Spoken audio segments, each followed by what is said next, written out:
Ladies and gentlemen, welcome back to the new Crusader Kings 3 series here on the Lord Master channel. Set in Sicily, or in this case mainland southern Italy, for, I would assume, for the early part of the series. Before I talk about all the other things that I've missed out on talking about in regards to culture and a few other things, in a previous episode, Sawdan has been well educated. Thanks to going to the university in Rome.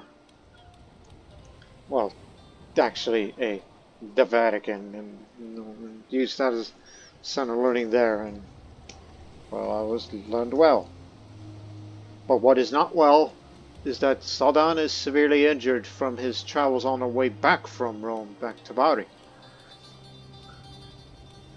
So there's a chance that he could die.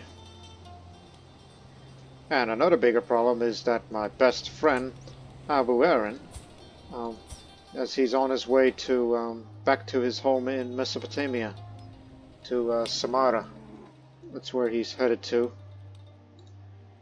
In which I was reminded that there was an outbreak of disease that took place there, in Mesopotamia. It was the Humanian flux, a major outbreak that what it appeared to be gotten to most of lower Mesopotamia, which is favored delirium, cerebral pain, mid expel blooded latrines. So it was a bloody flux. That's what happened. It was a major outbreak of that. So no doubt that the region was a bit ravaged there. But now, I'm in need of a physician. But unfortunately, none of those people fit the skills for it. So we need to recruit for a physician. Give me a. So I will not talk about all the other things to learn more about things that I omitted on due to time constraints in the previous episode. Is well, recover from severely injured before you do anything else.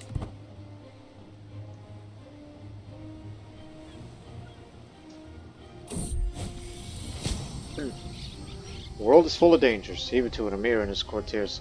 As per my request, my servants have inquired after recommendations. They now assembled for a few options to choose from.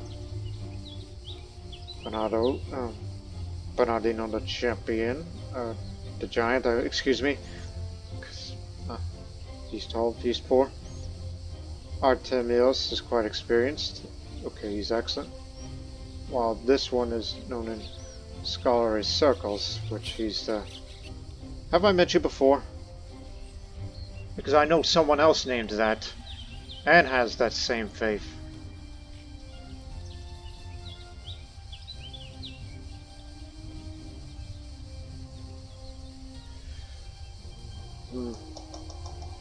Even though he's good, but not excellent like Artemios Al-Suri.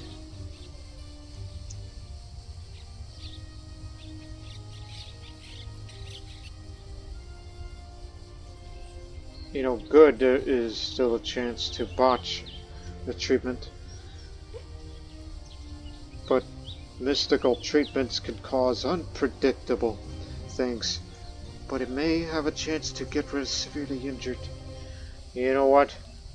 Get me him. The Ashkenaz Mecca man. Yeah, Judaic mysticism. So, a Jewish mystic who is fairly well traveled. A bit. So, give me him. Time has come to treat your wounds. I'm certain a simple treat would suffice, but the choice is yours and yours alone. They will not be pleasant. Eek. No mystical treatment here, despite the fact that you're a wise man. Although he's wrathful and cynical but content. But he's loyal to me. I think maybe there could be a miraculous treatment to get rid of severely injured. You may never know. It's too late for caution. Risky treatment may have great outcomes, but could also lead to worsened symptoms or permanent injuries. When Shizuka lit fire in my chamber is presumed meant for the heat to help balance my humors. However, as the sister began to strap me down on my bed, I noticed the iron rod heating up in the flames. I did not believe it could be in more pain, but I was soon proven wrong. Oh boy. As a just man, I would not, get rid of him and such. So I'll just chastise him by saying, this will not happen again. You understand me? You better think twice next time. Oh, it's a botched treatment. As I lie in bed, constrained by my wounds, I have time to reflect on the meaning of life and how tenuous my grasp of it all is. My fate rests partly on my constitution, partly on the care I receive, but mostly on luck. As time passes, a conclusion approaches, but in the end, I'm ready to accept my destiny. Let's hope for the best. 18% chance that I might die, 60% chance I become scarred, 60% chance I become maimed, or 48% chance that I just lose severely injured. Oh, I become scarred. After what that man did to me. So, visibly wearing the memories of battles or accidents, Sawdan is noticeably scarred. I live, but a small amount of prestige gain and attraction is always good. Just don't get hurt anymore, otherwise you're going to get health penalties, so be careful next time. Go to the barber shop so I can show you his face. This is the facial scars that you now see of him. Anyway, just for this brief second. Yeah, I become scarred.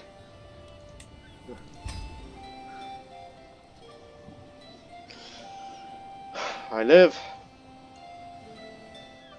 Now let's wait a few months before I hold this tournament so I could put my excellent prowess to use. So don't go anywhere and enjoy a bit of life of it. Do not screw it up next time.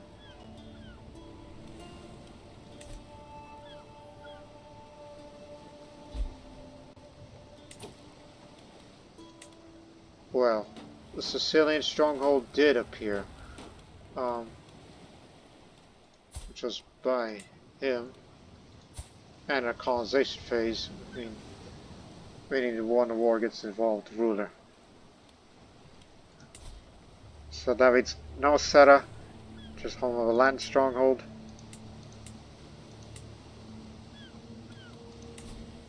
Because he's Catholic, that's why, despite the fact he's of Greek culture. So it seems that periphery is likely going to be the path towards rather than colonization.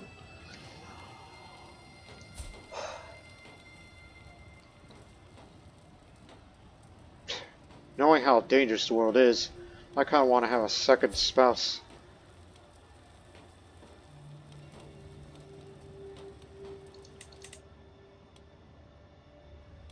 But the problem is it just comes from smaller willias that means little to none.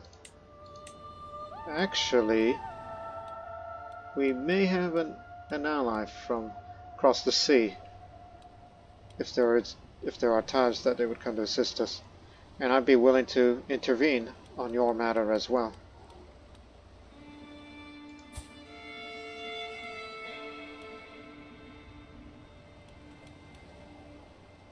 Lustful. Excellent.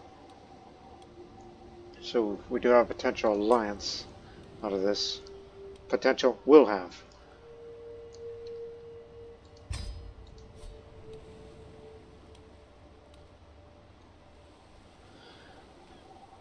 So more wives means more chance to have children.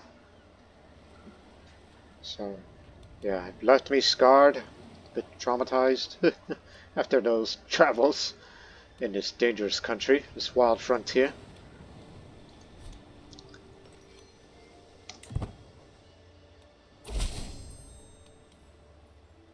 But I don't know. If you want me to join your war, I'd be more happy to do so. Because it seems someone's hell-bent on trying to conquer you. If you need help, I mean, I'd be willing to intervene. Oh, and my second wife, who's off the coast of Tripoli. It's white squalls. I know what that's like. I encountered one in the Adriatic.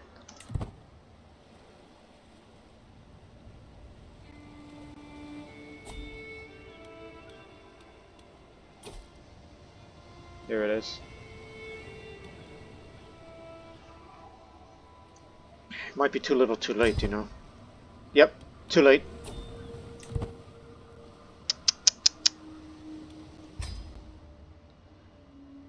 If you want to have a reconquest, well, good luck with that, because I'm not fighting against the Aghlabi Sultanate.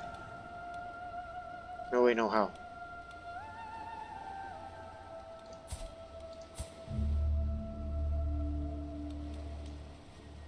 She is on her way. Amira Kenwa bint Abdallah.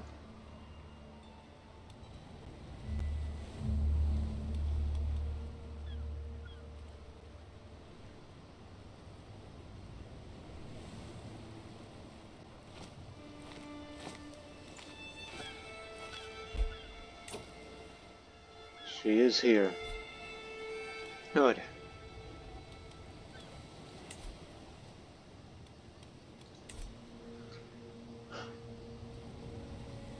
I would love to hold this tournament now.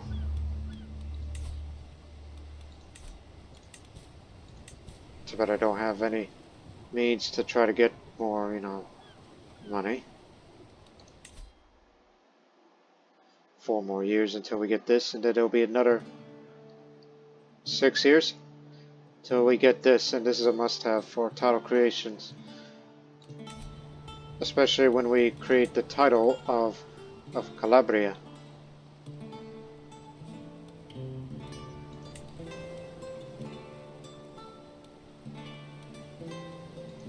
So we should hold that tournament now before my martial skill expires. So it'll be held here in Bari, archery contest. And reduce the prize so that we can have some money left over, because I want to save up money, because after this tournament I need to go to the Hajj, so it'll be decent prizes this time, because I assume that tournament I went to near Vidin was probably of simple prizes. They wanted to make it cheaper. Let's have decent.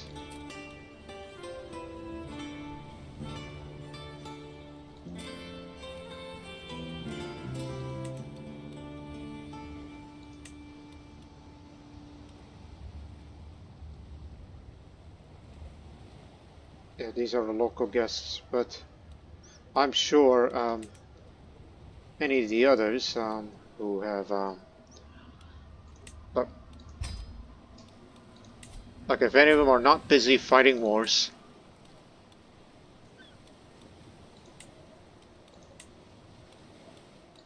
just check everyone, at least within the struggle region. I guess it's safe to say that everybody is a bit settled down now, so there's a potential that some of these landed rulers will join in the activity. But of course, that only is a +1 towards colonization.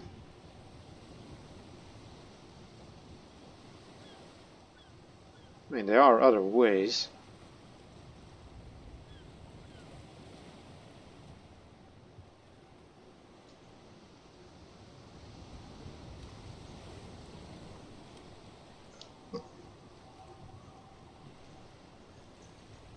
Sicilian stronghold disappears in Sicily.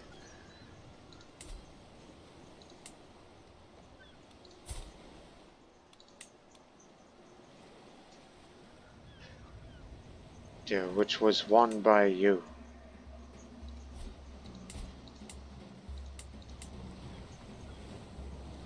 And a Latin stronghold has appeared in Croton. Whatever decision he took has decided to bring in Latin settlers to live in Croton.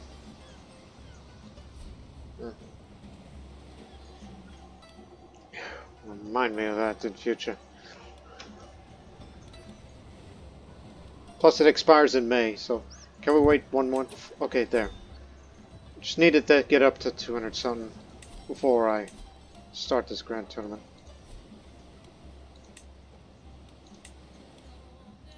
I will compete for the archery contest.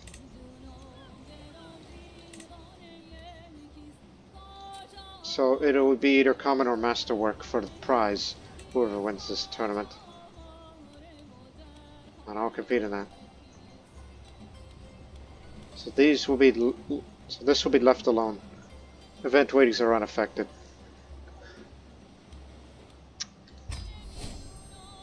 Of course I'm on track to qualify. So it'll be 3 months before it begins. So yeah, that should be good.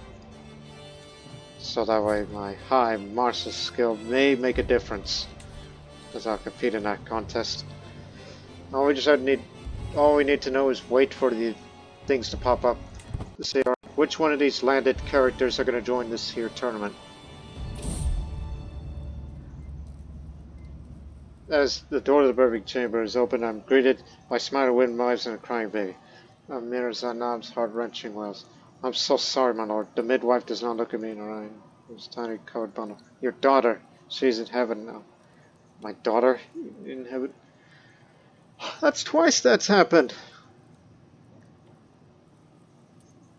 Oh. So it was a daughter, not a son.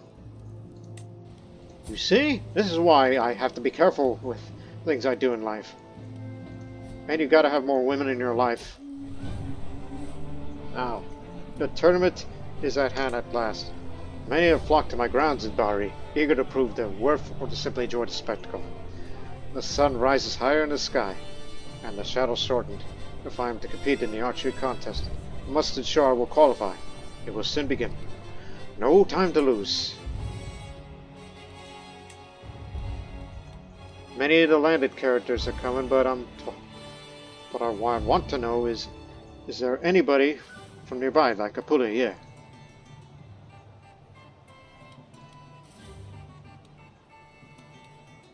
Rank, yes. Bunch of landed people. Hard to come.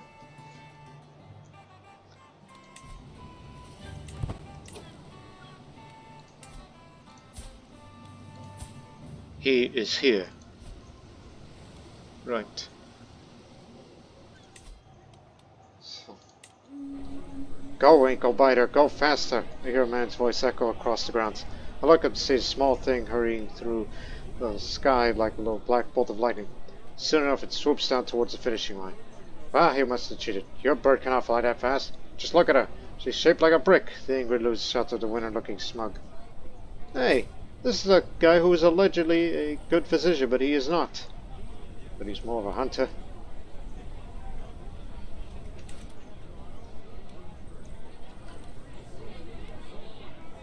So I'll say, must take a lot of preparation to do this.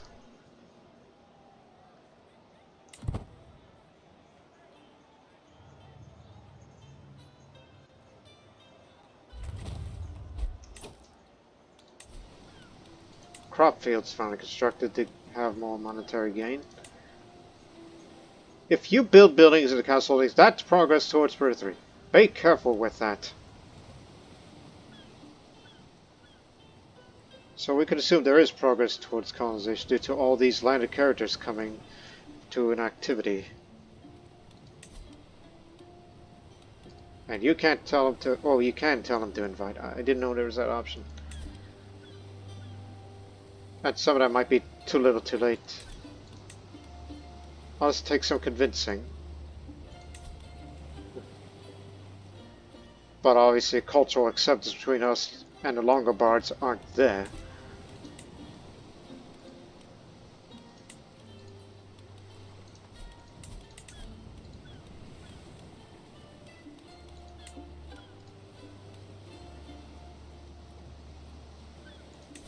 So if other nearby rulers like you more, they'll be more than willing to come to your activities.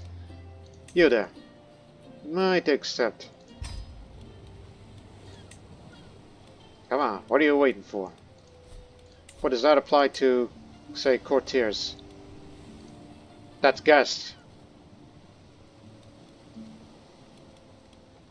Yes, but obviously you're talking to a female character who isn't gonna compete. It's just...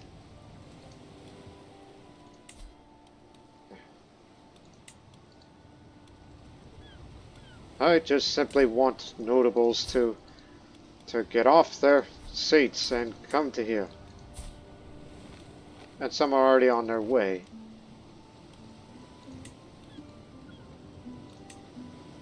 As he's too. And I'm sure it's a little too late for even Vasilis to join because he's not expected to arrive on time.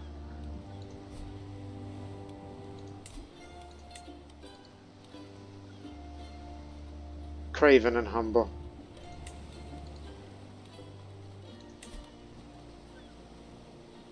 Oh, and also another chance that would have increased if you were to invest more money, especially on greater prizes.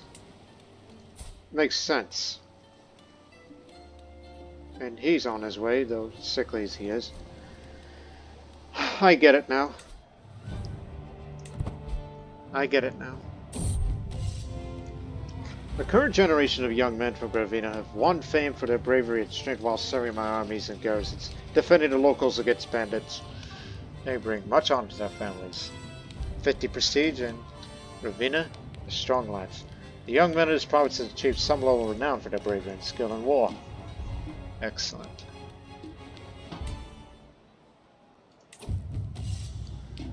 The moment I walk into a camp, I'm greeted by a pungent smell.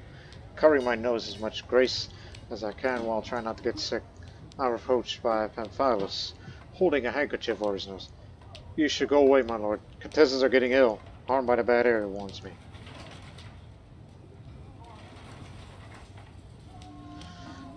The tournament must have been cursed. I'll keep myself away from the camp. Just increasing my score a bit more, because I want to win the archery.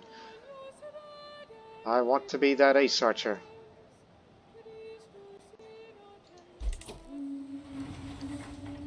Squires laugh and joke while they polish helms and mail. One of them sports so hard it sounds like a pig, and the rest soon imitate him. There are Furzan loitered nearby. Among these, I spot Achamat, Agabet, and Comite Ansum's constantly. His skills have been greatly praised, and his name resonates as one of the possible victors. I could convince him to join my own council. He's the Stolazat steward. What? No need for that. I'll just say I do not wish to offend him. My score increases slightly again. From across the Adriatic, they come here.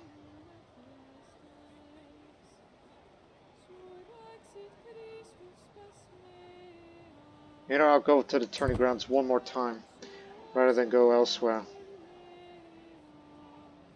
Let's wait it out.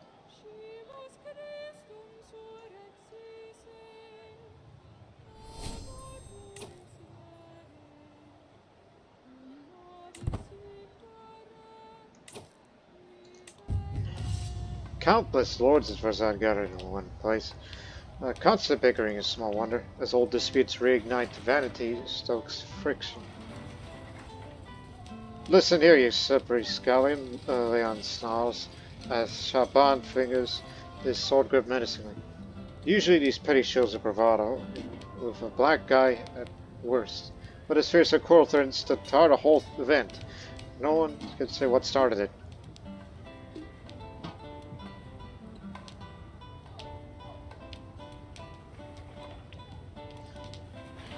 As on my diplomacy skills, I'm trying to be the man of diplomacy here. I'll say, come, do not embarrass your host. 43% chance that the duel goes ahead, injuring either Leon or Shaban. While the 56% chance that these duelists back down, and I would have kept the peace next 10 years. Leon of Akhel and Court Imam Shaba of Sakusa. Duelists back down. Good. Y'all better behave now.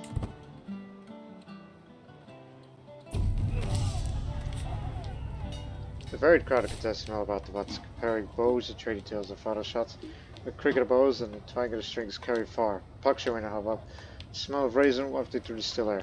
My ears prick up as I name being mentioned, drifting across the gentle breeze. This could be a good sign or a bad one.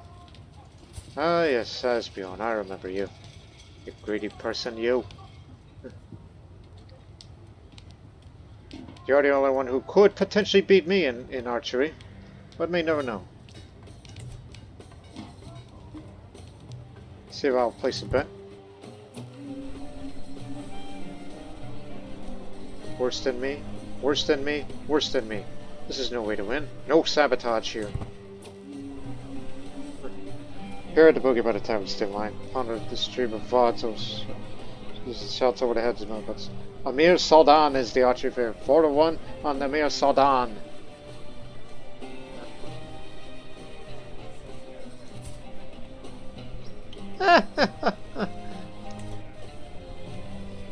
I'll bet on myself.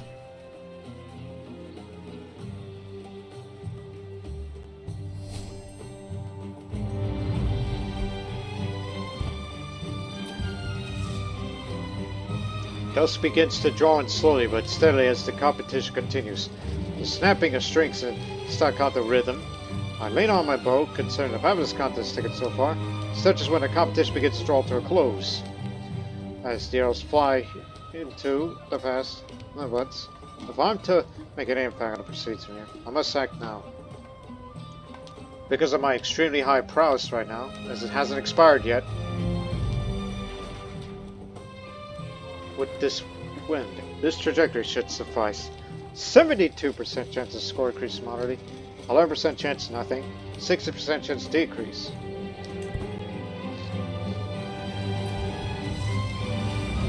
My shot flies true, but agonizing not quite as true as I would want it to. It does hit the target, only around the edge. It's not going to do me any harm, probably won't do much good either. I am winning. Victory is so close. Only a few more arrows are remaining for each competitor. The end is at hand. One last luck. Oh no. Bad luck. But I still win. Somehow. Trumpets sound, a crowd clavers, the competitors begin to assemble. The contest is over, and so on. The moment the sun is being ready. The herald steps forward, voice booming across them. After many trials and tribulations, and above all else, truly spirited competition, we have a final three. In third place, the Gutsy Rama. Coming close second, Asbion. Then, of course, there's a victor, Emir Sawdan. I knew I could win. From a word is beyond doubt. Won the wager of betting myself. Plus 20. Harry aim once again.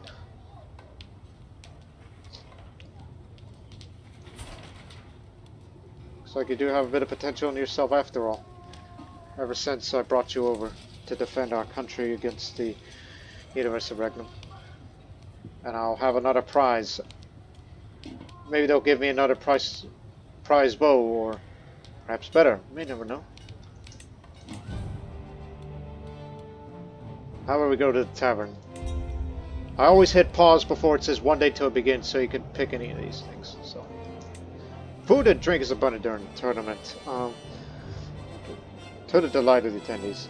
3 peasants in particular seem to be sharing what looks like an entire keg of violet charbon. We're getting a bump that once for the struggle is lovely thrown back his name. Artemis, I'm sorry. Victor covers his waist to flank the attack. Help me, the hawk. You're on your own there, Arabat, Master exclaims, downing an entire mug on one big gulp. That name. Ah, yes. This is the good physician that I should have hired instead of the Jewish mystic. Damn. Wish I could invite you. I can invite you, okay. No need to pay travel expenses. I have to replace you for free. I don't have to spend 40 gold on you. Just say, come over here and I'll make you a new physician. Get rid of that Jewish mystic because he botched that treatment one time and left me scarred.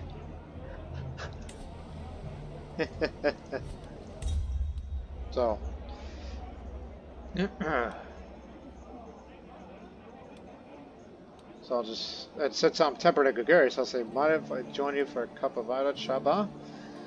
So I may get a awakening, but it makes you tricks or just have a good time. We all have a good time. Stick around. I'm going to make you the new physician. Sun comes down and finally the mass crowds are getting dispersed. I find myself ruminating over the results. I had the finest name of any in archery. I won the prize ring. Inventory artifact. A bit of more prestige, and the spouses will be more fond of me. And not to mention, gained plenty of experience with the bow, which gives me a bit of small health boost, because health is a priority here. And helps more with the legitimacy. Perhaps 2 words given on the host. Words bring me some acclaim.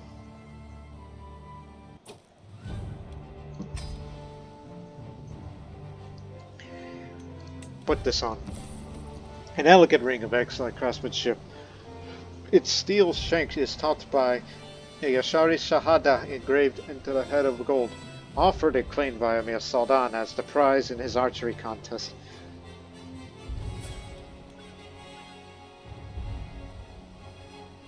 Yep, she does like me more with the prize ring, as you already have. But I still have no children. And that's a danger. But every little bit more health is always good.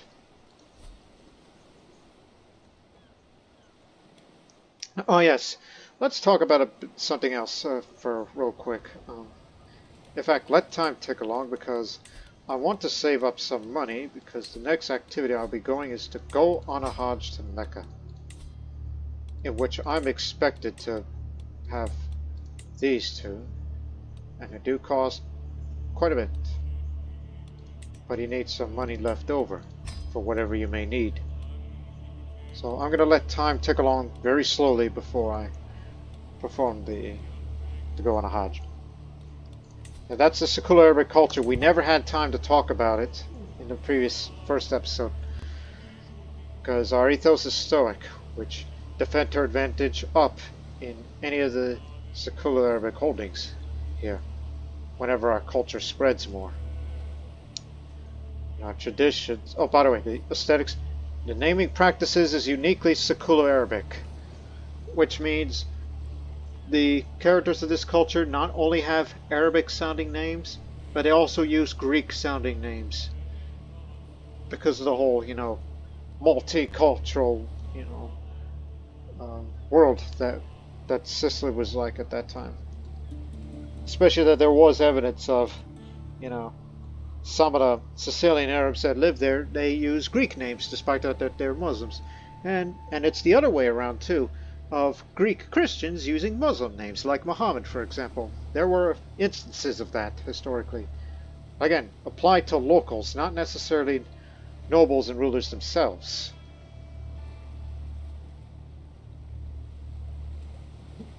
Now, so therefore the architecture is Berber, while the fashion is Byzantine and Berber. Coat of arms is Arabic, while the military equipment is Maghrebi. There are 4 traditions. Refined poetry. Poetry is considered a noble art in this culture, and many spend their time placing words together with meaning and thought. Siculo-Arabic culture just spread in Sicily. I just saw that. The poet trait has additional bonuses. The poet trait is more common. The invaders no longer have an historic invasion capability. They no longer spawn event troops, and they lost their plot armor character modifier, which means that man's done it. And characters of this culture perform better when appointed a court position. And here are 3 unique cultural traditions that's unique for the Siculo-Arabic culture, and to an extent the Sicilian culture. They too have that, but there's a small difference between us of what makes it separated from the Sicilians themselves. Mediterranean. Emir Kharaj took place as the culture head of Siculo-Arabic culture. Fair, because he rules more areas that has the Siculo-Arabic culture, whereas I don't anymore. Continue. Fertile lands of this culture, originally rooted in southern Italy, are dotted with Nazari, the type of farmsteads that are a part of the agricultural system that officially manages the production and trade of livestock products, grains, olive oil, and more. Increased prestige gained when sending Sicilian grain to other rulers through the interaction. All Siculo-Arabic characters have monthly stewardship livestock experience plus 5%. And all the counties of that within the Siculo-Arabic culture. Buildings are cheaper to build in plains, farmlands, and floodplains. And there's plenty of that in Sicily and southern Italy. The plains part. And some farmlands. Between three worlds, unique for Siculo-Arabic and Sicilian. This culture was born in the frontier region of Sicily that sits at the crossroads of Islam, Byzantium, and the Latin West. Its people are deeply influenced by all three, and know how to navigate it at the at times confusing political landscape of the Mediterranean. So, the Sicilian Signori trade provides additional bonuses. The decision to recruit soldiers from Sicily is more likely to cause the Sicilian strong county modifier to appear. The interaction to request expedition to Sicily is cheaper. The decision to bargain with Sicilian strongholds has a higher chance of success. The disloyal trait is more common. I haven't seen them yet. Characters are more likely to refuse imprisonment, retractions, and revocations, while increased cultural acceptance gain. And all Siculo-Arabic characters and Sicilians too. Domain taxes of a different faith go up. Opinion of different faith liege goes up a bit, and different faith popular opinion is reduced 25%. And all Siculo-Arabic and Sicilian counties control growth is reduced. And now here, contentious colonizers, unique only to Siculo-Arabic. This culture was formed from a chaotic but fruitful blend of settlers and pioneers, as well as long-established indigenous groups of different cultures, faiths, and social classes. Though seen by outsiders as prone to rebellion and lacking in religious discipline, their diversity and self-reliance is also a source of strength. The disloyal trait is less looked down upon than it is in other cultures, as the disloyal trait is, again, more common. You can recruit the Sicilian archers as men-at-arms. Characters, again, are more likely to refuse a prisoner in taxes and revocations. Allows to become adventurers, and characters are more likely to become adventurers. And for us Siculo-Arabic characters, we have a different culture, faith, and opinion towards them. The legitimacy gain isn't as great as it should be, while the learn language phase is 10 days faster. And in counties, development growth does go up while popular opinion is lowered. So there you have it. That's what makes us unique and separate from it. Now, following the death sentence of Lowly Thief, I asked my hostage Ermengarde what she thought. She responded that the sentence was far too harsh for such a small crime.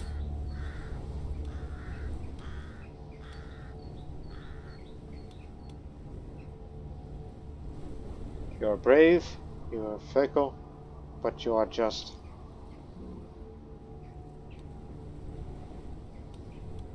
Well, it seems you do have a brother who will take up all the titles instead of you.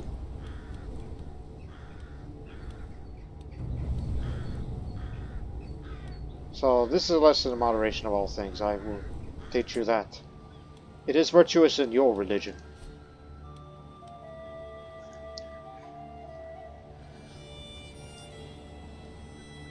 Take a drink.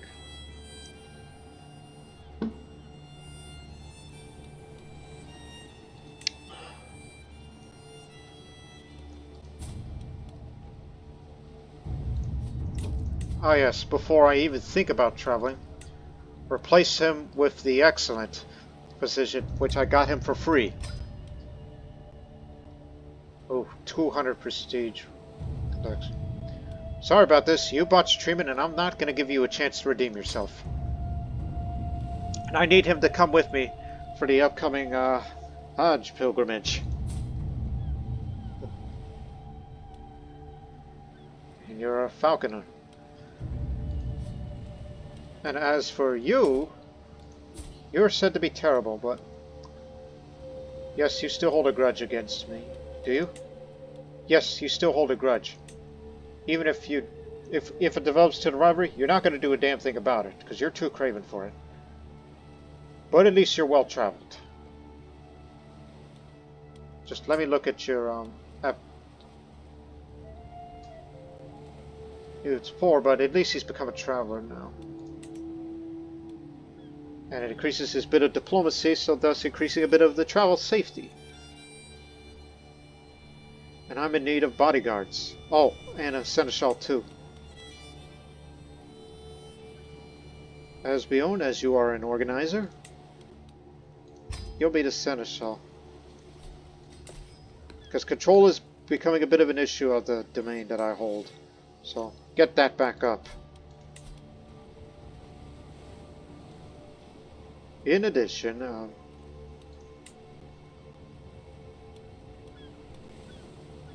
as Bion, again, you'll also be the master hunt. You're pulling double duty, double your pay. 2 good bodyguards, that's what I need. 2 brave men of Longobard origin. Yes, a Muslim ruler with Longobard bodyguards.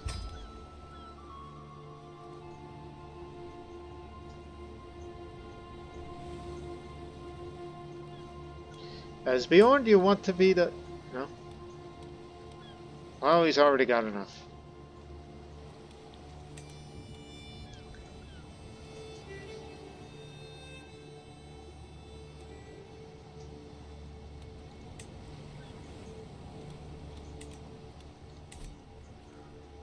So,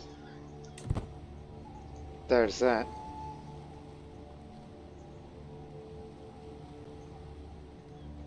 I will perform that pilgrimage in July. No, August, excuse me. August 1st, we'll leave it. Because I'm just waiting for the next tax to come in to get additional money, then we'll spend it. There we go. Just what we need.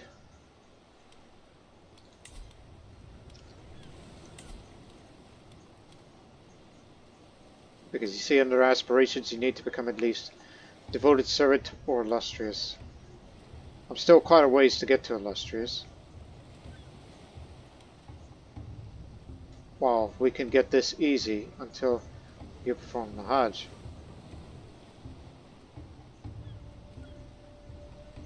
I just need to pick up this trait.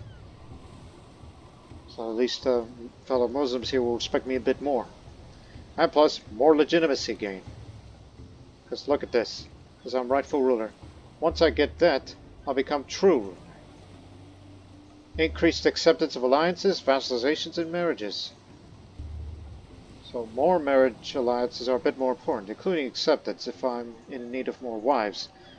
As, you know, having more children is going to be important. Now before you leave, I want you to focus on filling coffers, as you're pretty good at this sort of thing. In fact, out of all the score, filling the coffers is probably what you're best at. See if you can get us some extra gold on them while I'm on my way out there.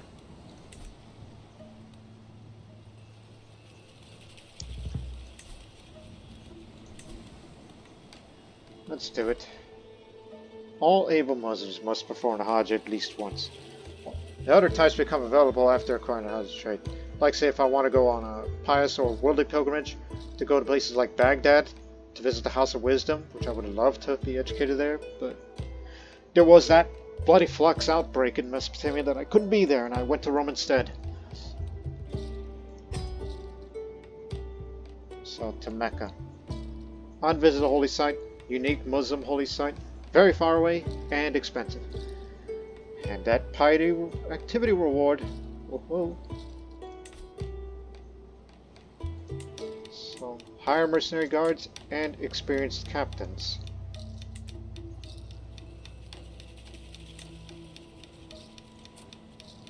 Or unless if you were to travel faster, but you know when you're rushing. No, you come in like a true pilgrim.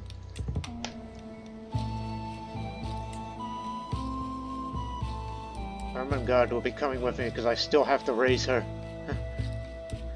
The 2 bodyguards that are brought in. Batteries will be there, and the mufti. And of course, the excellent physician to keep us healthy. Because you need him to be around. We could bring more, but obviously that would not be enough. So up to 5 random pilgrims to join your train.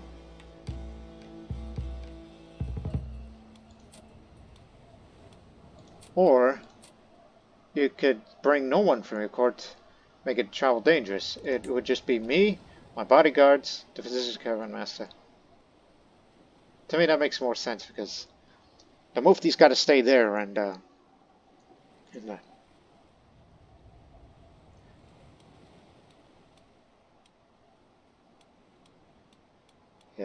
These are the people I trust the most. Even if that man holds a bit of a grudge against me. Only because he's common on this craft. So it should be humble. Bring no one in court, making travel more dangerous. But join a train of 7 random pilgrims and more piety or non-completion.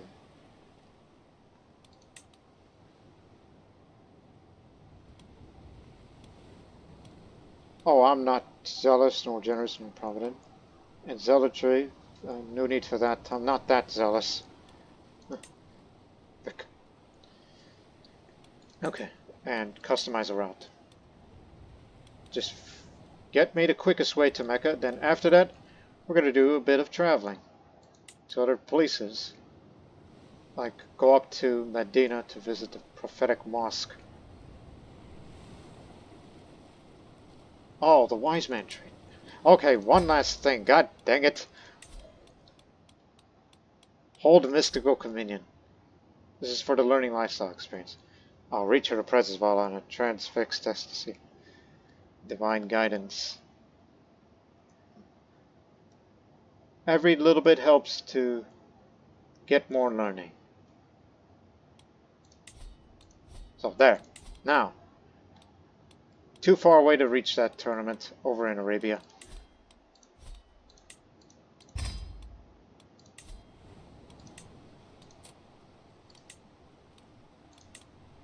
Prophetic Mosque, that's 1.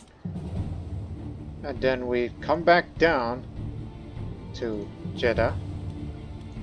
Into the Red Sea. I'm going to start visiting different landmarks while on the way up.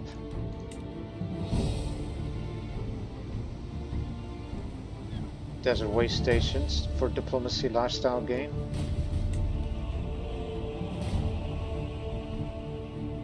Another desert way station up there. And go visit the mining settlement.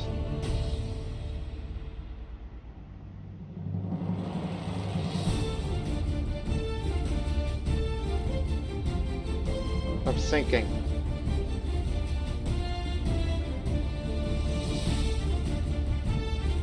Yeah, you know what? Up the Nile towards Luxor.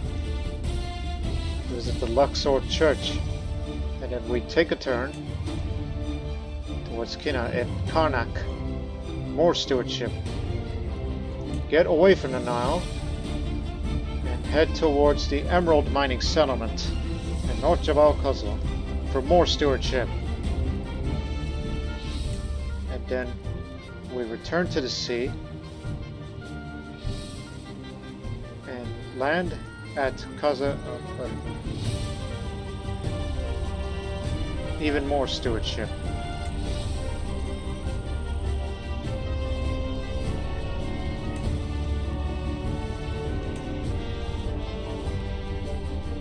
And then be up in Tabuk, the Wadi Rum for wandering lifestyle experience.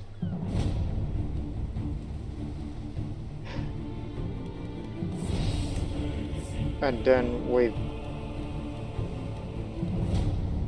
what the hell? Yeah, after that, we go back to the way we came, and then head back to the Red Sea again, and then head towards Egypt, towards the capital, which is here, I believe.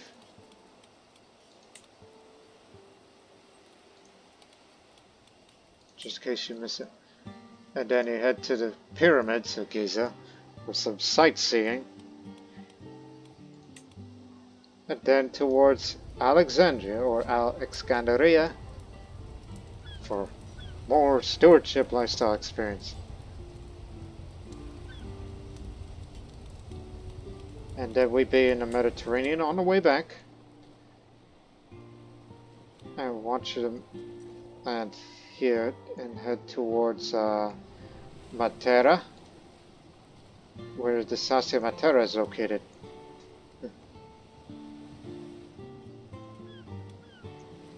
Or the departure location. Start off in the Adriatic on our way. So this is what it looks like in this trail. There'll be some danger with this. Be willing to bypass some of this. One day, if I'm going to be around long enough, I'll be sure to pay a visit to Baghdad for a sightseeing event there.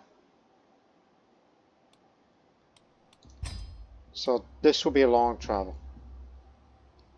Not to mention it's going to take up a good portion of this episode. Remember, you don't have any children, so you're risking your life with this. You and your companions. You and your mostly Longobarд companions.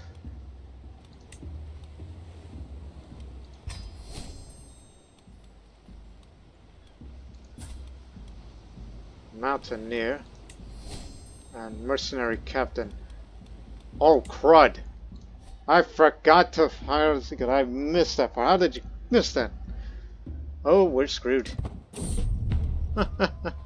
But fortunately, since you're going to be traveling towards these mountains on those parts, I think we might be better off. Anyways, the time has come for me to undertake the pilgrimage to Mecca. It has been commanded on me, as has for all Muslims, to show my submission to Allah. As you can see, I wear a different attire. This is the Christian pilgrim attire that the caravan master wears, and this is the Muslim pilgrim attire that you see Sawdan is wearing. I've waited for this for my entire life. Commune with Allah. Didn't get sick, so gained a wise man trait, and I'm going to get plenty of it. Because I've dabbled in mysticism.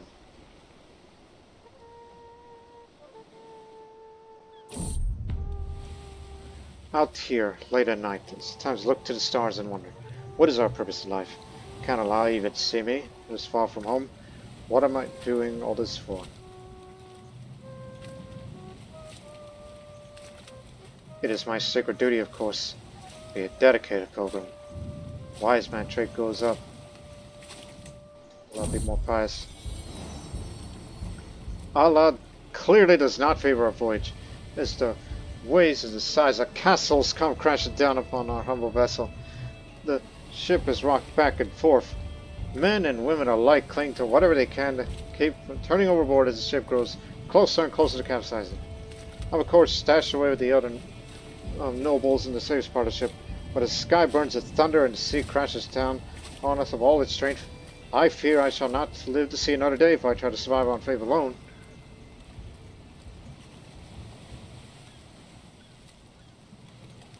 Oh, hell.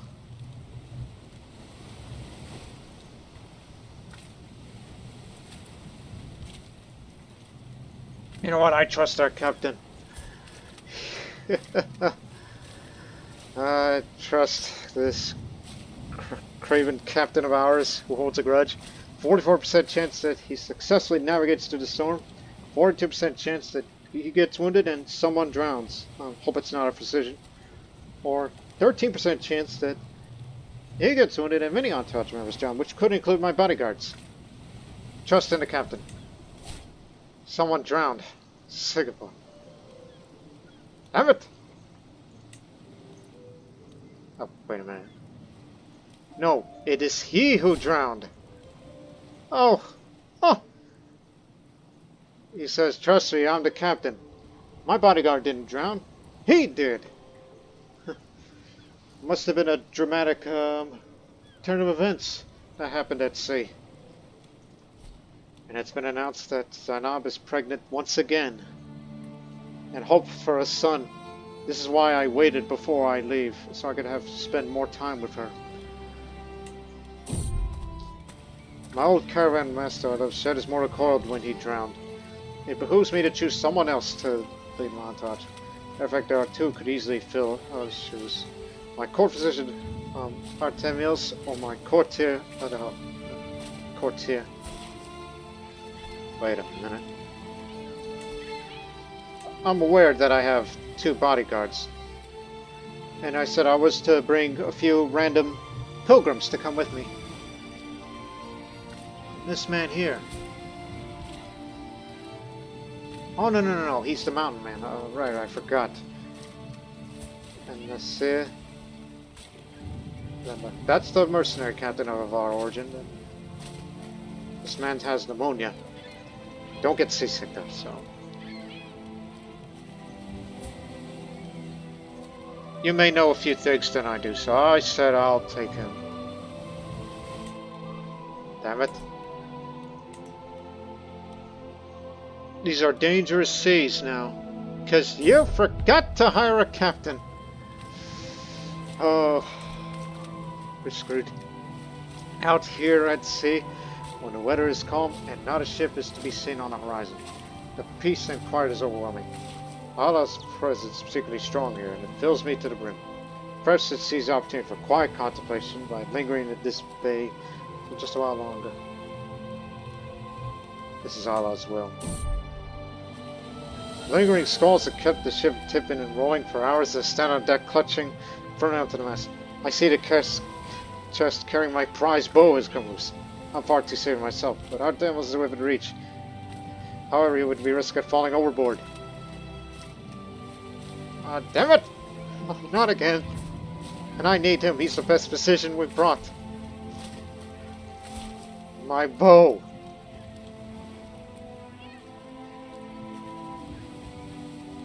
It's not worth the risk. I lost my bow.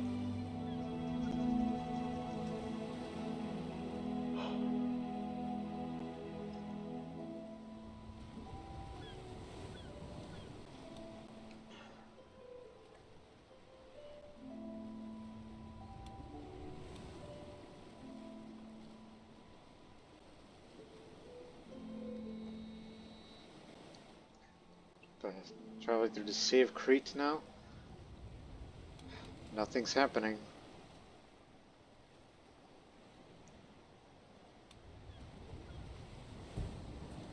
Now to the Levantine Sea. Man overboard! The choppy waters will make enough experienced sailors seasick as we roll back and forth on the waves. People on the ship are slowly moving to seek shelter below. I noticed Sigurd, looking out over the railing while turning to make his way on the hull deck. Before anyone has time to react, the ship hurls sideways and he falls into the dark water. Damn it! Not my bodyguard.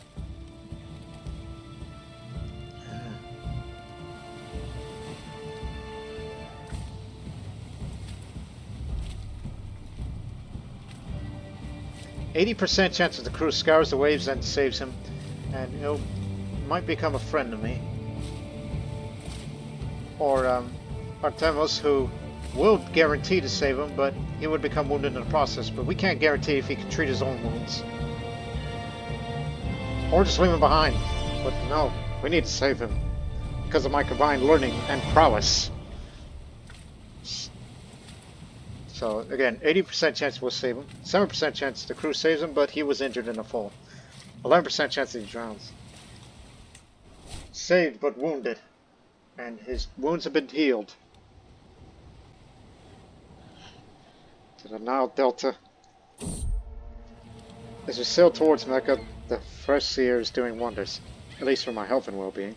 However, we're not all so lucky.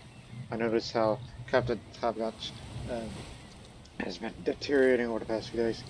Now there is no doubt that he has contracted illness of some kind. We're almost at port anyhow, so... But no, we have the best physician that we have. Artemios, you can trade him. He knows the cure of all ailments. Now we made it to land. As soon as we made it to land, we have stayed on the road slightly too long and the sun's beginning to dip below the horizon. Out of the surrounding terrain, the shapes start to merge and form into angry-looking armed figures. This air road has a toll. Pay up, says the biggest and frankly ugliest of the bunch. My court physician, Artemios, steps forward. Weaponry looks me in direction. What are you doing? You're not that skilled. You're a hunter, but not that skilled.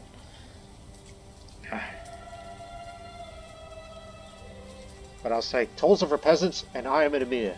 81% chances they'll be intimidated and let me pass, or 18% chance we still have to fight our way through.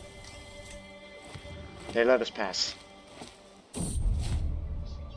Seems I'm not taking well all this travel. Perhaps it is the strange lands filled with unfamiliar air, or my furs are not warm enough. Either way, my calls for persistent weeks, and this morning I could barely muster strength to get out of bed. Yo, concoct me with something. You know how to cure all ailments. It is known that the Misri, or Egyptian people, are ardent believers in the Abrahamic faith, Christians. They do not take kindly to non-believers. Nevertheless, Tall Al-Mashruta is on the route, and we must pass through. Quickly, though, the villagers' vengeful eyes set upon us like a lion prowling its meal. Before we have a chance to react, the local priest descends upon a mob of raving fanatics, screeching about our alleged heretical beliefs and demanding that we pay atonement for passing through these holy lands.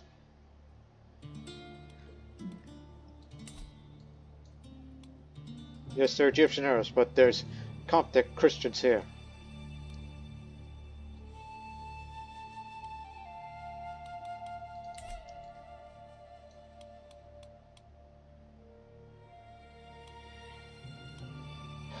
I say, foolish man, it is you who is the heretic, and I want a debate. As we managed to get to a dangerous path in Corbry, we decided to rest for the night. As I walk around the encampment, suddenly a strange feeling is that someone is missing bothers me. I ask around and everyone agree on one thing, as I don't remember seeing Sigurd Hall today. Oh, not again! He was keeping the rear guard as we went to the war-torn province. I suppose it wasn't the best idea knowing his bravado. He's probably already gunning for the front lines, unless he's just lost somewhere in the desert. Is there an ongoing conflict here? Yes. There is an ongoing conflict. It's the reason why this is happening. Damn it, man!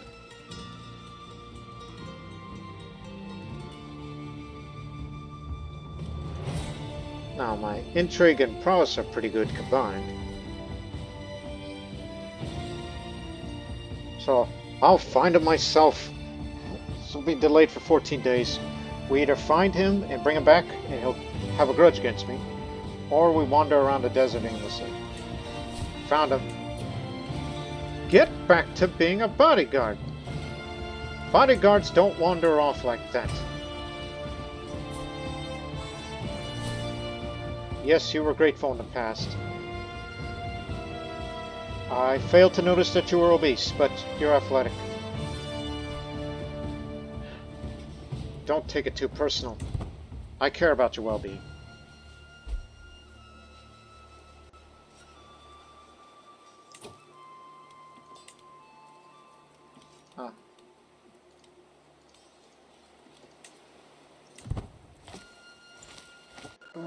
Back to sea again.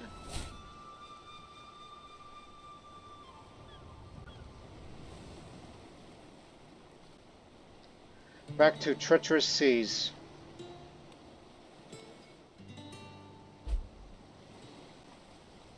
Started a frontier raid.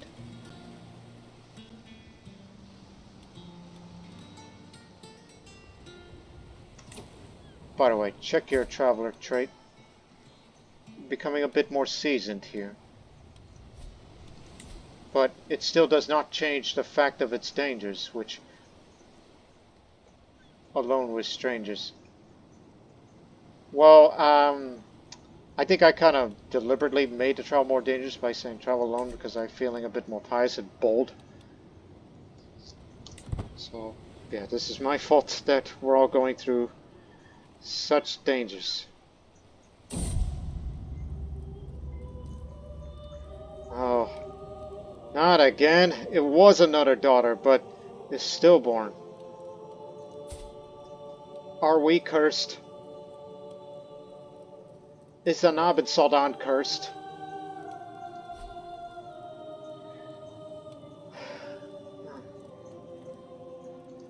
Still no son, though, but I'm convinced that we're cursed.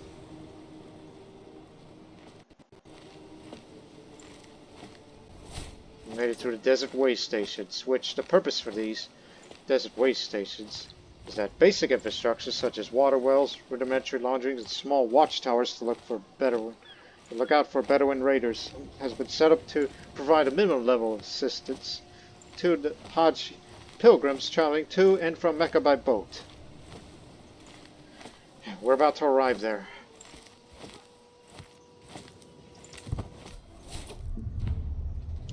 Yes.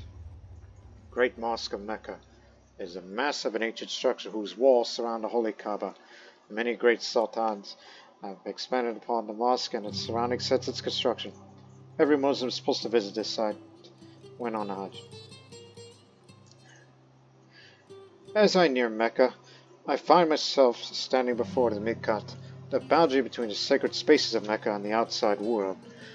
From this point I must enter the state of Ihram, undergoing a ritual cleansing and wearing only the prescribed attire.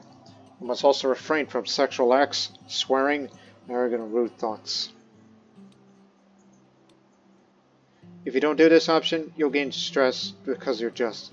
And this other option, you'll gain a bit of more stress, but as tempered. So I'll say I'll commit to Iran with the utmost dedication, despite the fact I tended to be temperate. But it's more pious that way.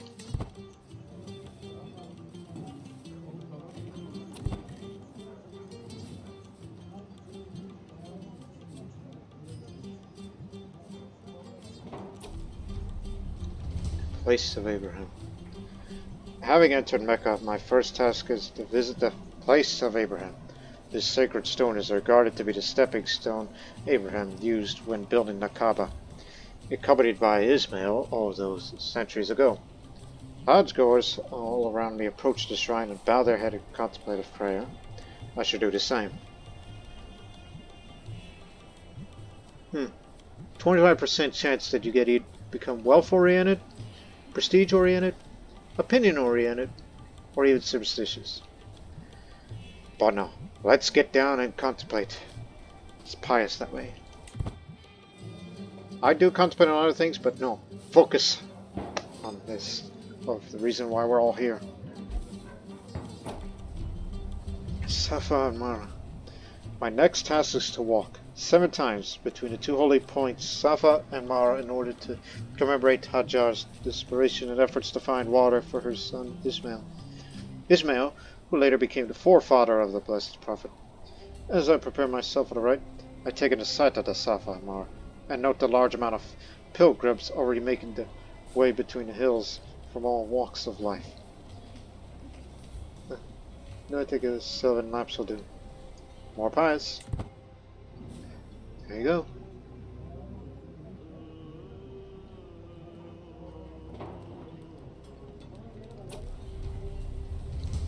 Here I am, standing in front of the mystical Zamzam well, the one who discovered through the dreams of the eternal spring in the desert. Drinking its water is one of the ancient rites of the Hajj. As such, my next undertaking. The well, while sprung out of the intricate stonework, is entrenched with Hajj pilgrims to my left, right, and center. I must push myself through the crowd to advance to the sanctified waters shared by many, quenching the thirst of my soul. Delicious, and set to work miracles too.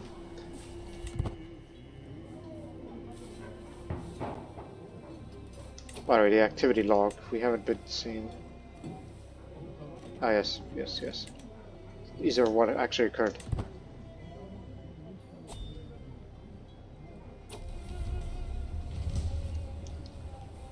The time has come for the next rite, sacrifice to Allah. A special part of the ceremonial grounds have been prepared for this occasion, and the musky scent grows stronger as I approach the stalls supplying various types of animals. I consider my options carefully. Sacrificing a large animal, such as a camel, would certainly be more pious, while sacrificing smaller animals, sheep would certainly be plenty in order to complete the Hajj. Some pilgrims in the Quran seem to have chipped in and divided the cost for a large cow between themselves. 1 second. Gold. That's where the money came from recently. So, a cow where you spent 15, but it's less pious, but you should be spending prestige for that. So. The sheep is more pious that way. 1 camel, more pious, and you gain additional piety and prestige gain. And you have the modifier for having sacrificed the camel. Now, whew! How about 63 camels? Yes! Because we have the money for that. And I know I have been a big spender lately. So 63 camels it is. That should be worse than the Grand Prophet. Become very pious. Spend 200 gold. 125 piety. 150 prestige. Gain prophet-like modifier. Permanent.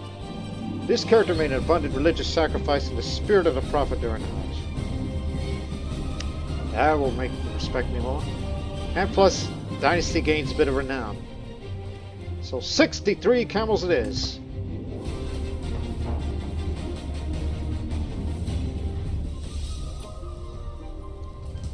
Having prayed at the place of Abraham, walked between the Safa and Marwa, drunk water from the Zamzam well, and sacrificed to Allah, I'm now ready to complete the Hajj. The next rite I must undertake is to cut my hair.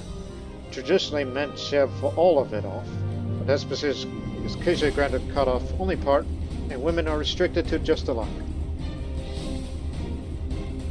Shave it all off.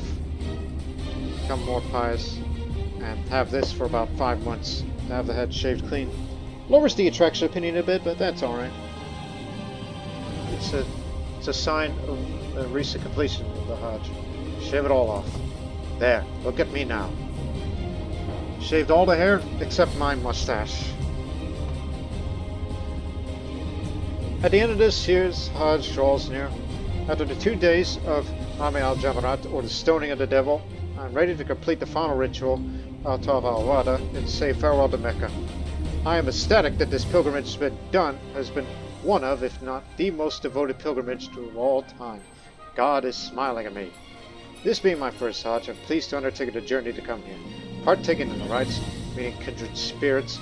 Truly I feel my spirit is uplifted closer to Allah now than ever. Perfect pilgrimage! My spirit and the divine are one. Mecca, it's been an honor. Look at this additional piety game. Because of my favorite struggle with Submission Tenant. Yeah. And legitimacy game. Prophet-like. True ruler now. Huge piety gain now. For all of this that I've done. I'll be a devoted servant in no time. But now at this point, within the next 16 months, along with possible delays, just going to do some exploration from all in and around the Red Sea areas of the whole region. First to Medina.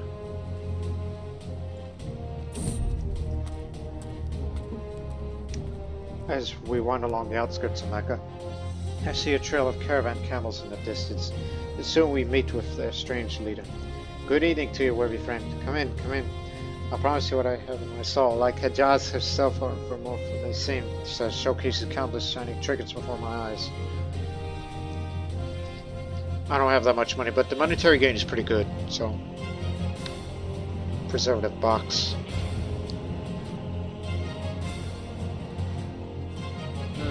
Maybe we can make a deal, since I have very high stewardship skill. Maybe we can make a deal. Stewardship challenge against her.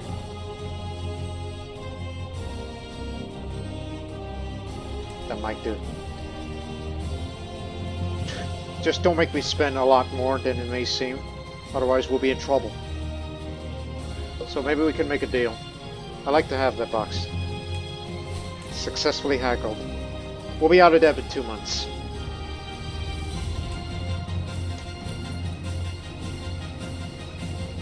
A tiny seal box receives in the window an ability of foods placed inside.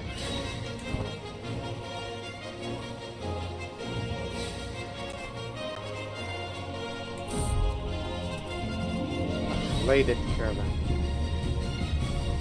Journeying across the sands of Athaya, a caravan of laden camels crosses our path.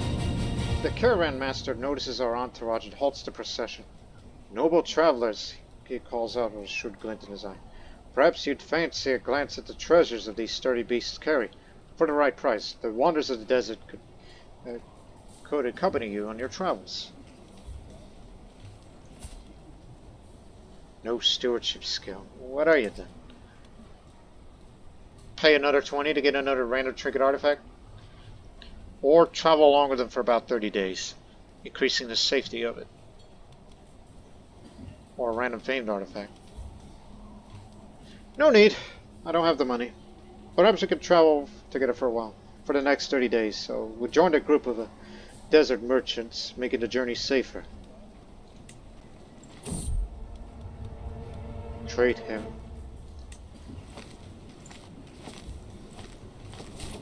Visited a prophetic mosque. The prophetic mosque, or the Al-Masjid an-Nabawi, is an open-air style mosque established by the Prophet Muhammad himself, peace be upon him.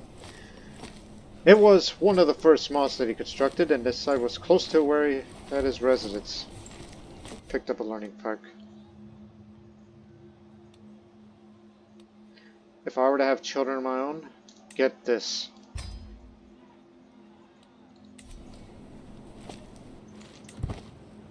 So just traveling with a caravan for temporary safety on land. Keep increasing your travel. Travel speed and safety did increase a bit, but not enough to make the travel more safer.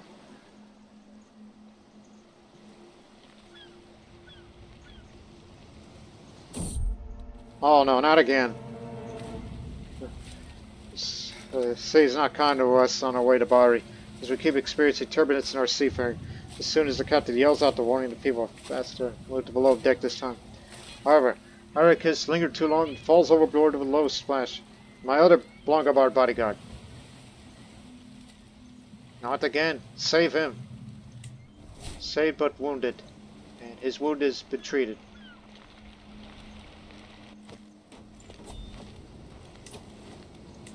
Made it to another desert way station. Diplomacy perk. We need to get this next within the next 8 years.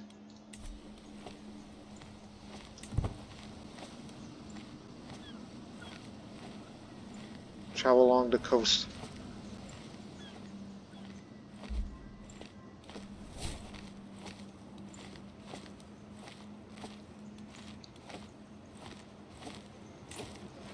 Okay. Look. So, yeah, I didn't mean to hire a mountaineer, but now I'm starting to think, I guess this was a good idea after all. We may never know how dangerous these desert mountains could be. But you're going to an even more dangerous area along the Nile for whatever reason. What gives?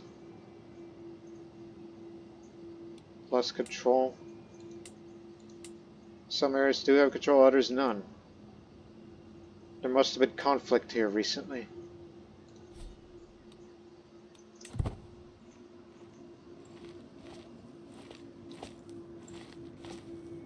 And travel across floodplains, so things may get more dangerous. The Wadi, okay, mining settlement. A small mining settlement has sprung up near where the ore veins lie. Settlers started to open up the veins and extracted the ore, but so far they're only scratching the surface.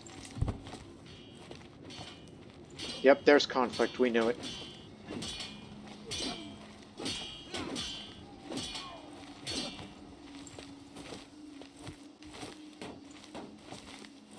Peasant uprising. Ah, that explains it.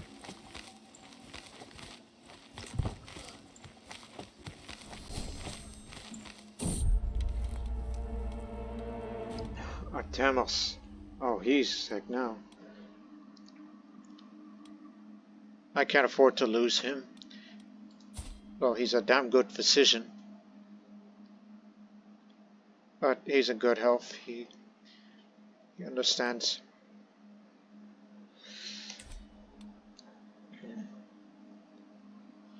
I think I know a cure. A sprig of this, a dash of that. Let me try. Cured him. Toll collectors again. Tolls are peasants, and I am its Emir.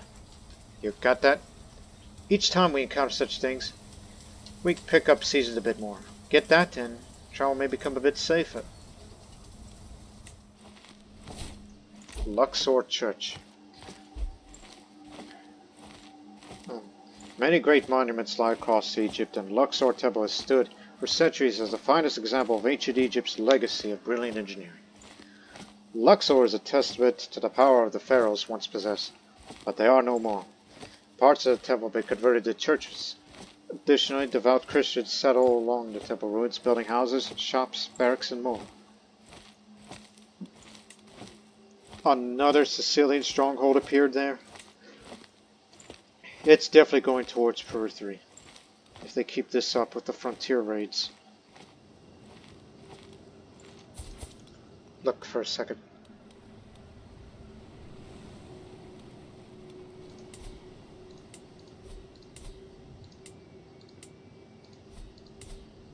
Yep, Napoli's got another planned stronghold. Meanwhile,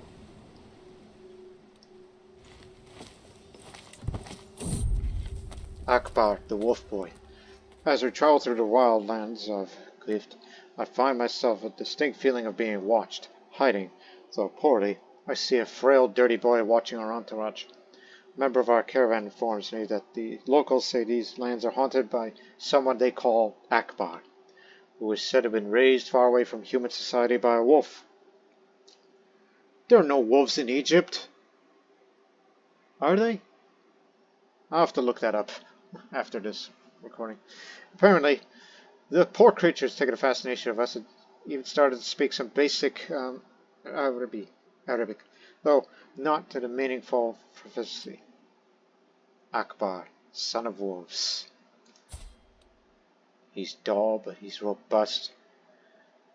Feral, malnourished. He's fine though.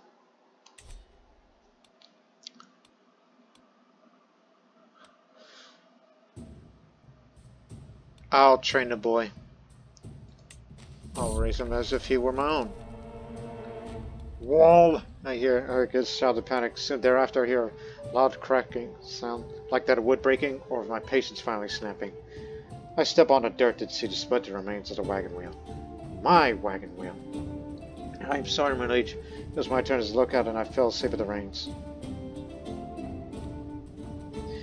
Curses. We're gonna be late.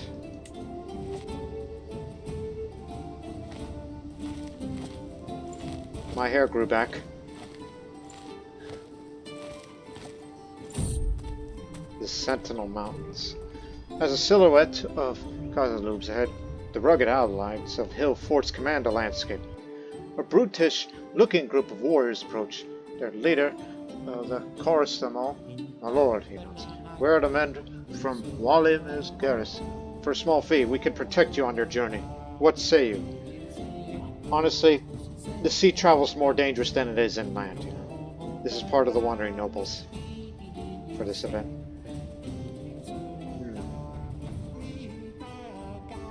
15 for additional travel safety would be great. Yapkut himself. Whoa! Strong man.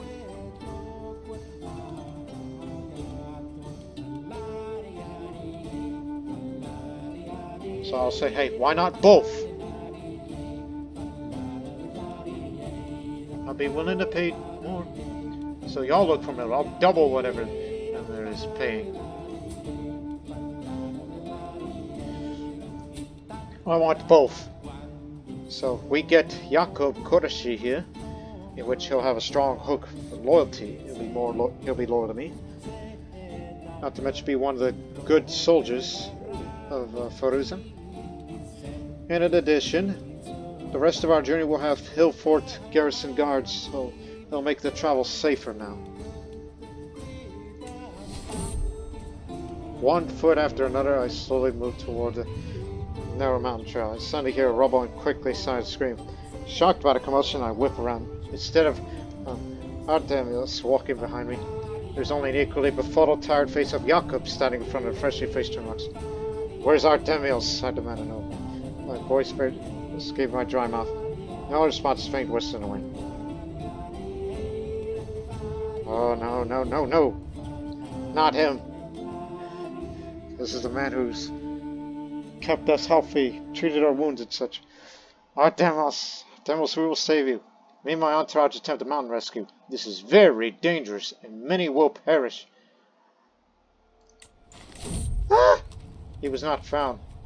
We lost him, and the good man too, who was loyal to me, only for a day. And I've just been wounded in the process. My old caravan master, so there's more to call. Now, unfortunately, I would trust none of this sorry lot to find their way home from the market, much less lead a journey to Bari. Luckily, 2 locals have offered their services.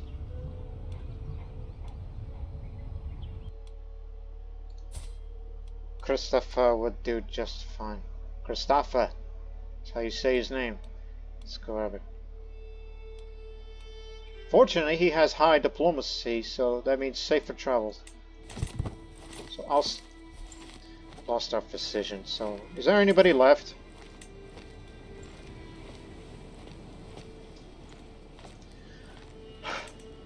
Hang on.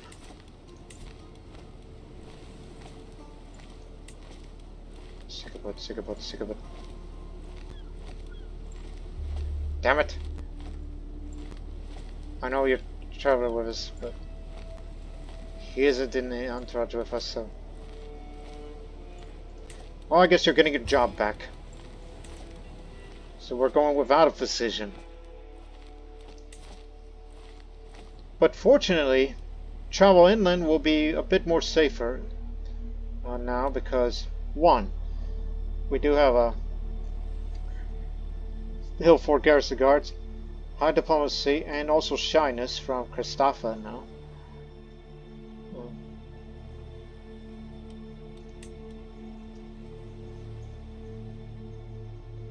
Yeah, we lost our great physician and a man that I just hired.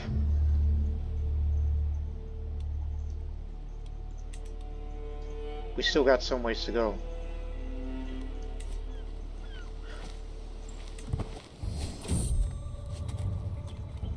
And somehow I was able to treat my wounds. One would think it's recommendations and such. Remember the lessons.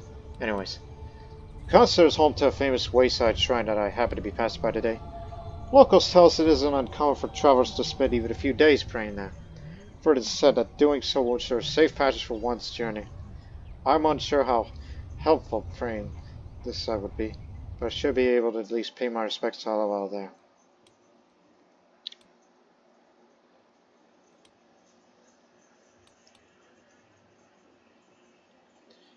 We'll just say a quick prayer, then move on.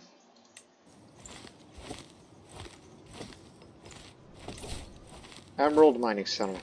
Groups of slaves and laborers who live in small settlements toil day and night here, and one of the fewest sources of emeralds in the known world. Our journey to Bari unfortunately brought us to the wastelands of Jabal Qasem. We're not prepared to undertake this long stretch without a single source of water, and many of my competitors have begun to look as awful as dried turnips. I need to do something fast. And inspiring speech might quench their thirst. 92% chance I convince my entourage to stave off thirst for a while longer. 8% chance to fail to inspire them with hope. Gotcha. I'm seasoned now. So, travel safety increased. Travel will be a lot less dangerous now.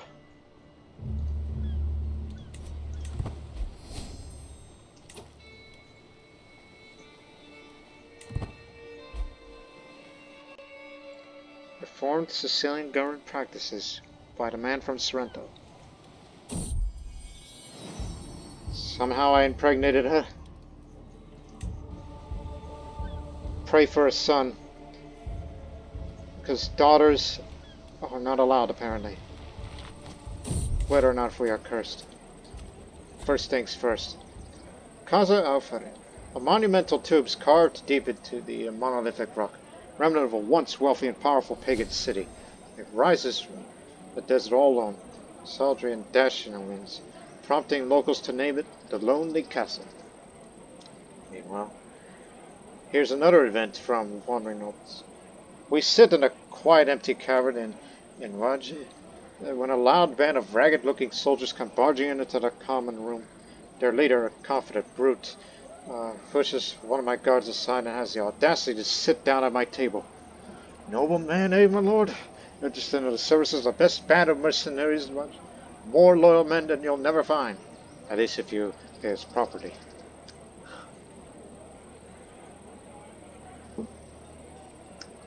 Well, I did hire one guy, but he died. So let me see. Just as good. How much? Or additionally, gained 600 men for Bari. But honestly, I think we're a good strength here, but needs improvement though. But I'll take the cheaper option. Just say, I have the perfect job for you. I'll spend 20. I'll appoint you as my bodyguard. Your aptitude is excellent. Replace one of my Longobards bodyguards and make you one. So you travel with us now. Cliff! Gonna be late.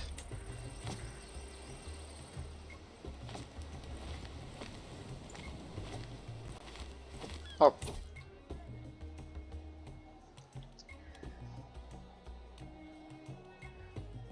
We don't have much in the way of vassals, so get war profiteer.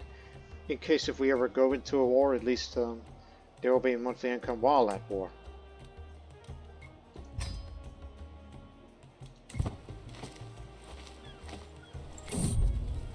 Traveling traders. As I stroll around the market of Annabach, a loud ruckus just comes from a couple of stalls down from me. There's a furious man, animated waving his hands. Rise, Yazra, we'll have your head for this, he yells at another merchant, who looks, if possible, even angrier. I would love to see him try. The stall and dismisses the merchant with a wave of his hand, angrily turning to his bodyguards.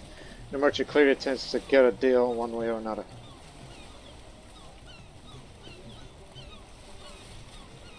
Rise of Basra.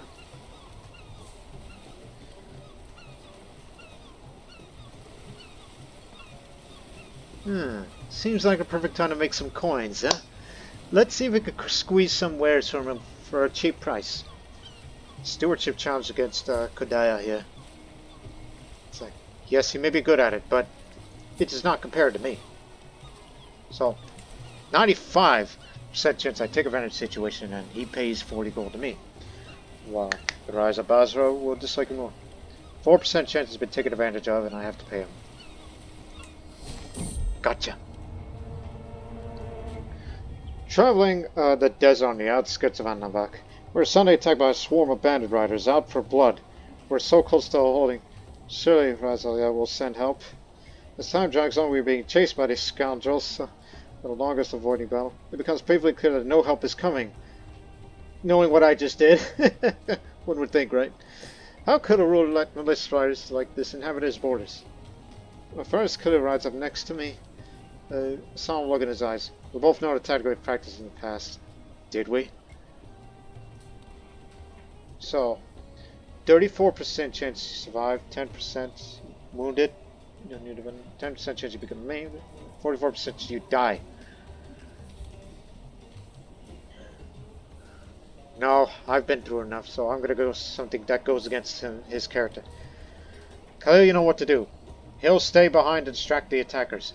You're the big man here, you're the strong one. And unfortunately, he dies.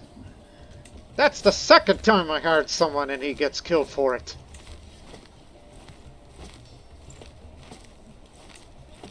Think about you get your job back. My loyal Longobards. This is sad. Wadi Rum. This great and ancient valley has been a source of myths and legends. It still today is shrouded in mysticism. From it, a massive wall of red rock rises against the winds of the desert. Tall and heavy, strong and beyond the reach of any army. Provides safer repair in the worst of times. This is just sad. We hired two men. Two different Bedouin. And it's like, I'd like to be a bodyguard. And then they get killed. This is sad. Right, back to where we came. It will go to the sea one more time. The Red Sea. The treacherous Red Sea.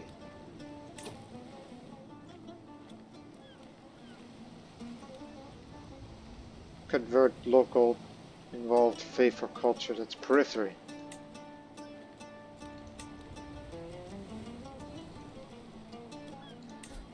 Again, travel will be a whole lot safer if things just keep going our way, hopefully. It's a low chance of it now.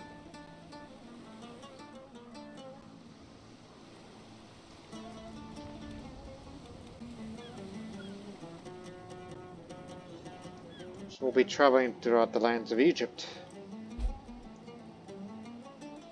Not a whole of Egypt, but the notable parts. Like say, so made landing here, no trouble. Be headed to the capital. I noticed one thing I noticed as you pass through Al-Katai is that every mystery traveler claims to be a philosopher. First I'm skeptical of this, but after being roundly outwitted in my third conversation in a row, I start to think perhaps there is something to their claims. Their latest philosopher is practically laughing at my latest attempts at logical argument. What can I personally learn? Philosophical musings. Not interested in adopting philosopher culture in future if I'm ever a culture head. +2 learning and cheaper faith creation and reformation cost, as if you would want to do that. Philosophical musings. I've known to muse a few things. While crossing the river in Archery, which is Cairo, I believe, some of our supplies came loose and fell to the river. We watched helplessly as the water swept these supplies away, while a lot of our supplies are still with us. Thankfully, we're still lost quite a bit. My companions have different suggestions on what to do. Some say we should go downstream and see if we can recover some of the supplies, especially if they're washed ashore. Others say we should cut our losses and purchase replacement supplies at the next town. Yet others say we should bear with our misfortune to continue along. For the rest of our travel, reduce speed and safety.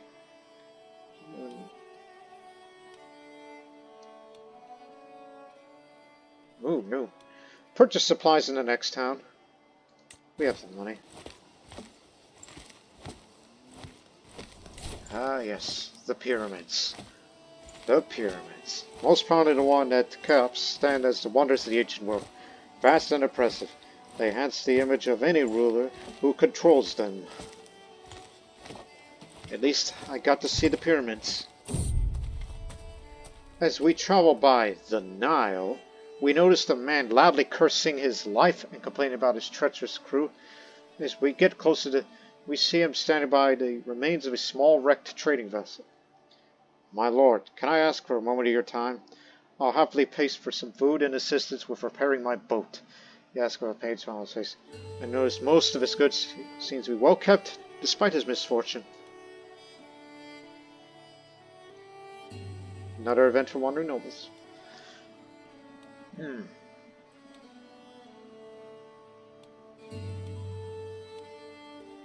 For a price, maybe. Because we spent our money on some supplies, and I'd like to get some back. Knowing I'm such... I mean, I'm not a greedy person, but... I just like to have payment, you know. So we'll be here 5 days. Fix your boat, and then we'll go.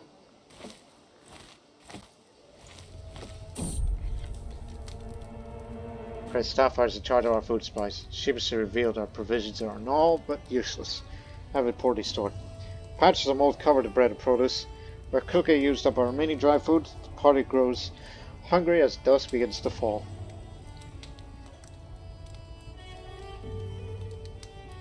Nature will provide for us. This is the forest. High rising above the isthmus. The lighthouse is renowned all over the world as one of Antiquity's semi-great wonders. Its unparalleled height, sturdy masonry, its shiny beacon, it helps cement the forest's legend everywhere. Unfortunately, centuries of crashing waves and erosion have caused to crumble the upper shafts of the structure. The current colorful replacements are in dire need of restoration. Well, we're back at sea again, which there's still a chance of danger, but it's lower than it was as we've become all too familiar with travel and danger and all that. Before we even leave, while in Alexandria, we come across some ancient ruins, the lighthouse, no doubt, and other places. A number of destitute beggars and vagrants who are squatting there, have nowhere else to go. Some entourage says we should move on, for who knows what these desperate, dangerous vagabonds could be up to. Others, however, say they appear harmless. We should give them money as a sign of charity. I'll do that. You know, generous is a virtue in Islam, so we should say, yes, we must help these poor souls. Okay, it's part of it. Give them money. We must help those that cannot help themselves. It is our duty to set a good example to society. And it does increase popular opinion, then, because, you know, I got locals who are not of my culture or religion, so they should look at me a bit more highly for this generosity. The sea is calm and forgiving today. Still is a boulder and a powerful wind at the back of our boot. Seems to be an easy day for our rowers below, and I spot a mangled corpse of a ship buried nose first in some jagged rocks just ahead. There doesn't appear to be any survivors, and the rocks would be no trivial thing to navigate. Yet I feel compelled to go and investigate this mysterious wreck.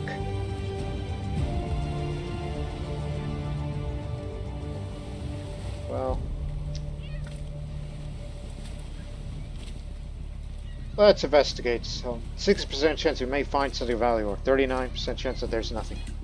We find nothing.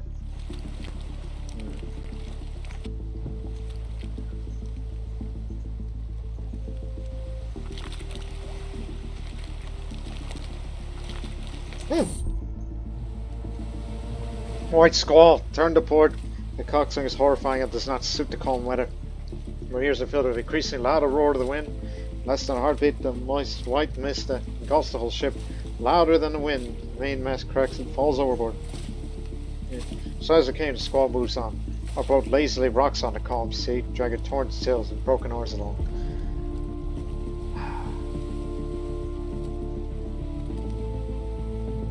We need somehow to raise makeshift sails, as I've done quite a bit of learning lately. 81% chance that our ship sails once again. 18% that we slowly drift in the wind, thus causing delays. We sail again. I'm reminded. Wife's 7 months pregnant, and I'm about 4 months to get back home. Hopefully I get to meet my child. Son or daughter, regardless. And I'm bringing that wolf boy with me. Still with us, right? Yes. Save Crete now.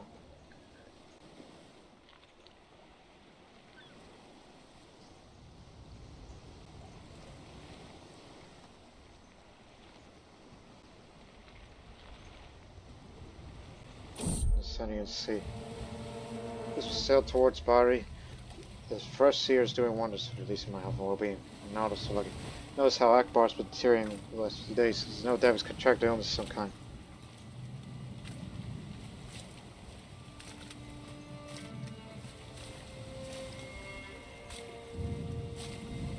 It wouldn't do you good, so, see if I can treat you. I think I know a cure. And did.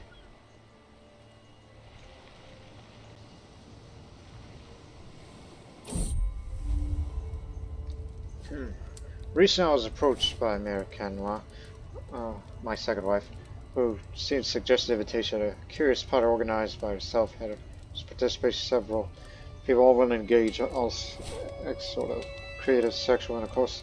I can't vouch for this invitation as much as the conversation was just innuendo, and that could have had a more mundane meaning. Just waiting for an answer. Will I attend this party? What is Sunni Islam's view on deviancy? It's shunned upon. But I'm not a lustful person, so I'll say, not my type, really.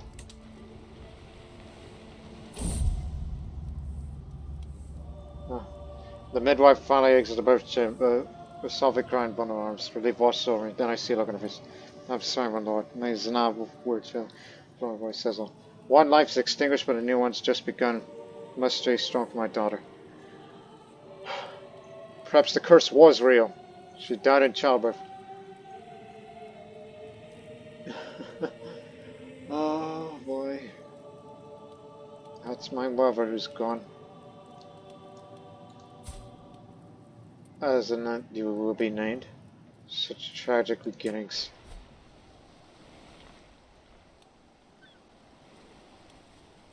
So Ali Uthman is the new regent.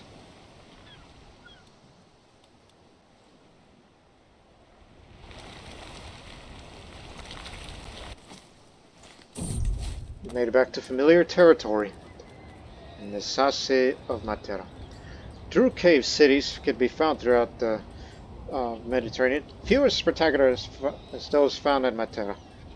This ever-growing extensive network of caverns include underground residences, markets, fortresses, workshops, farmhouses, places of worship, an impressive water management system, and more. Seems our caravans become a little lost in these foreign lands because we forgot what home looked like. Christopher's been trailing around us from Matera for hours. Though he has swallowed his pride and asked for directions, he does not appear to be an expert when it comes to speaker. Fortunately, I am fluent in that. I learned it while I was in Rome. So, we'll be there in 7 days. So we'll be home in 7 days, but we can take a shortcut and save us those 7 days, and we are home. My journey's been a long one. I've finally come home again. But much remains the same. Something gets changed in how they moms and that might treat me. I've undergone a journey of a holy man. It insisted that something has changed about me, whether I could see myself or not. It is good to be home.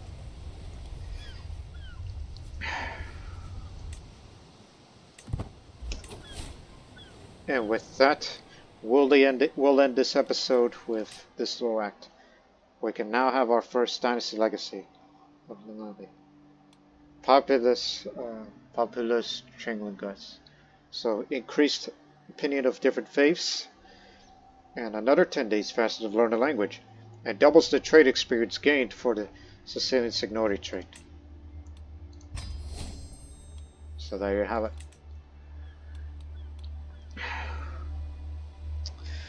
Well, ladies and gentlemen, that will be the end of this episode.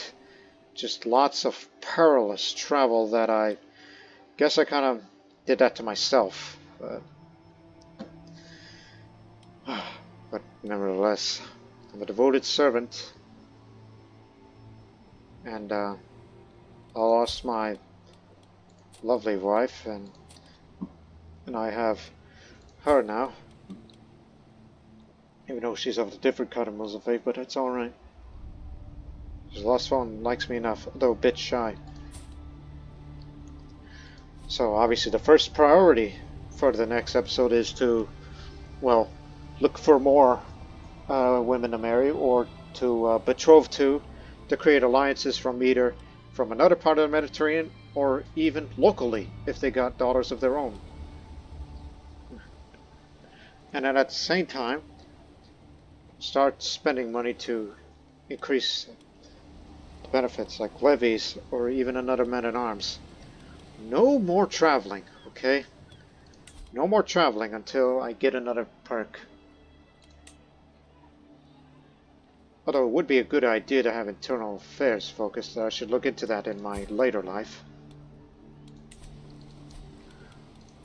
As I've done quite a bit of travel myself.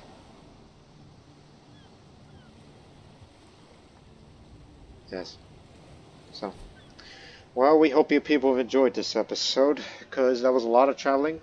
So next episode, look for marriage alliances with others, and start focusing on military before we consider expanding to start forming titles, especially whenever we get to do that within the next 5 years. So you got 5 years or so before we will start expanding again.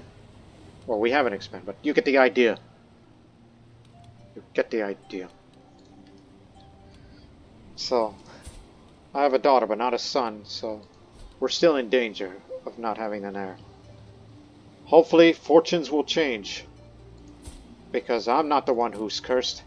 It turned out to be it was my wife who was cursed. And I'm sorry that it had to happen.